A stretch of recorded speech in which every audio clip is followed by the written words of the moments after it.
ለሚ ወየ ወዴት እየሄድክ ነው? ወደ ቤት እየሄድኩ ነው። ና በቃ ታልሻኝ። እሺ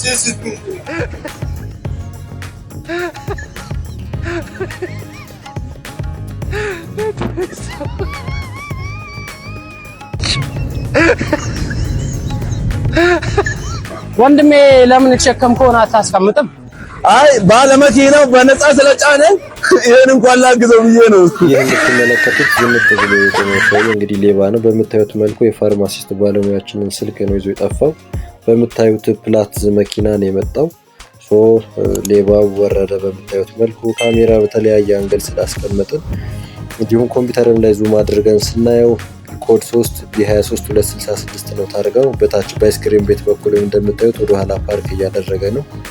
ገባ እንግዲህ ፋርማሲ የትኛው ፋርማሲ ካሸር አለ ፋርማሲስት አለ። ሁለቱንም በተቻለው አቅም ቢዚ ማድረግ አለበት።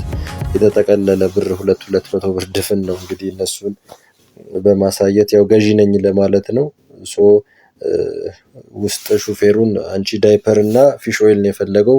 ካሸሯን ስልክ እያወራሁ ነውና አንቺ ዳይፐሩን አስመርጭው አንቺ ፊሽ ኦይሉን ስጭኝ ይላታል ፋርማሲስቷ። እንደምታዩት ዋና አላማው እዚህ ካሽር ጋር ያለ ብር ካለ እሱን ለመውሰድ ነበር። ያ ያለው ወደዛ እዚች ጋር ቆልፋ እንደተነሳች አየ። ስልክ እንዳጋጣሚ ያ ያለ እዚች ጋር ዞር ሲል እንደ በምታዩት መልኩ ዳይፐር ውጪ ታስመርጠዋለች ካሸሯ። ይሁንና በቃ አሪፍ ነው በይው ምናምን ይላታል ሹፌሩ። ትገባለች። እዚህ ጋር ሁለቱንም ጥሩ አሳይመንት ሰጥቷቸዋል። እነዚህ ስማርት ስለሆኑ ሌላ ተቋምም ላይ ሄደው ስለሚሰርቁ ኮፒ ሊንክ በማድረግ ተባበሩ። እንግዲህ በምታዩት መልኩ ነው ስልኳን ይዞት ሄደውና እኛ ለሚመለከተው አካልም ሪፖርት አድርገናል። ታርጋውንም ሪፖርት አድርገናል። እየተፈለገ ነው። ሌላም ተቋም ላይ እንደዚህ አይነት ነገር ሊፈጠር ስለሚችል ልምድ ያላችሁ ይመስላሉ።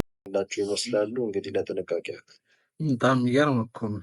አይታችሁታል እንዴት አድርጎ ዲስትራክት አድርጓቸው ስልኩን መውሰድ እንደቻለ።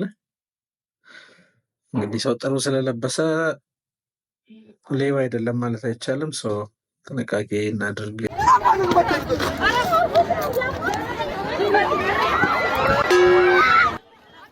ምን ተፈጥሮ ነው? ምን አቀላለሁ? ሄደ ጠይቃ ራስ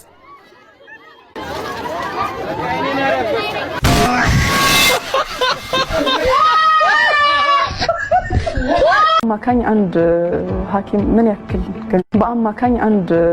ሐኪም ምን ያክል ገንዘብ ነው የሚያገኘው? እኔ ደሞዜን በግልጽ ልናገርና ደሞዜ 9451 ብር ነው። ስለዚህ እኔ 12 ዓመት ተምሬያለሁ። ከዛ ሕክምና ትምህርት ቤት 7 ዓመት ተምሬያለሁ። አሁን ስፔሻላይዜሽንን ልጨርስ 6 ወር ቀርቶኛል። ስለዚህ መደመር ትችላለህ ስንት ዓመት እንደተማርኩ። 23 ዓመት ደረጃ ተምሬያለሁ።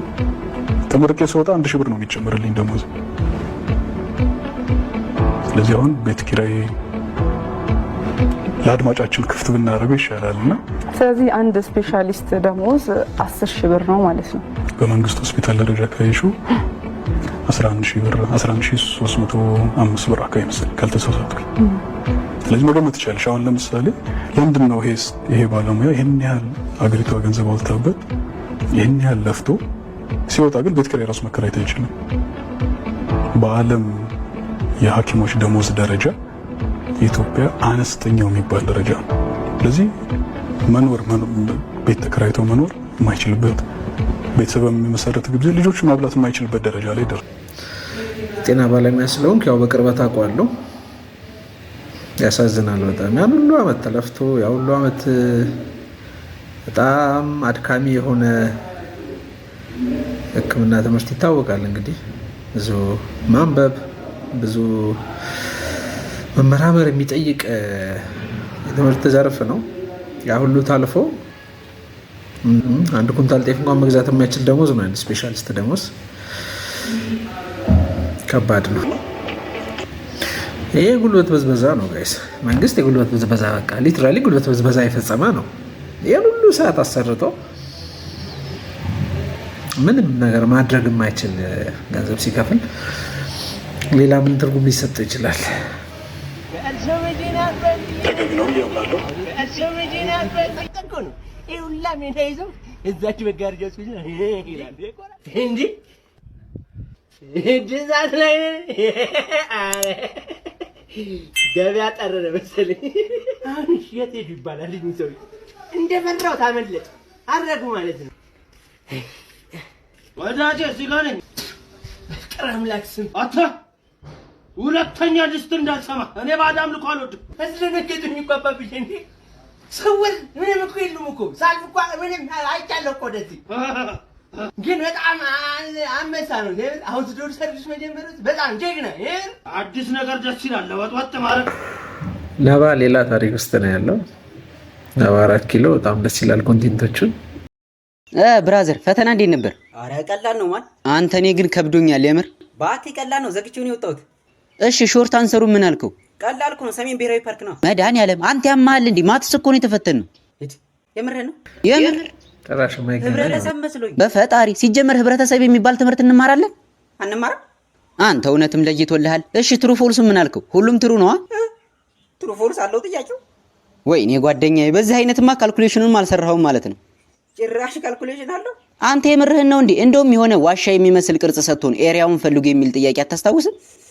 አዎ የሆነ የዋሻ ቅርጽ ያለው ስዕል። አዎ አስታውስከው? እና ሶፎ መሯሻ ብዬ እኮ ነው የወጣሁት። ጉድ ፈላ። ቆይ አንተ ልጅ ቅምህ ነው እንዴ መጣኸው? ምን ስኳር ልበልህ? ሙርት ይዛለህ እንዴ? ኧረ እባክህ እኔ እኮ ብዙ አልቅምም። የምር በሳምንት 7 ቀን ብቅም እኮ ነው። የሚቅም ነገር ይቃምህ አቦ። ይኸው ፈተናው ቃመኛ እንዴ። ወይኔ ሸምሱ ተበላው።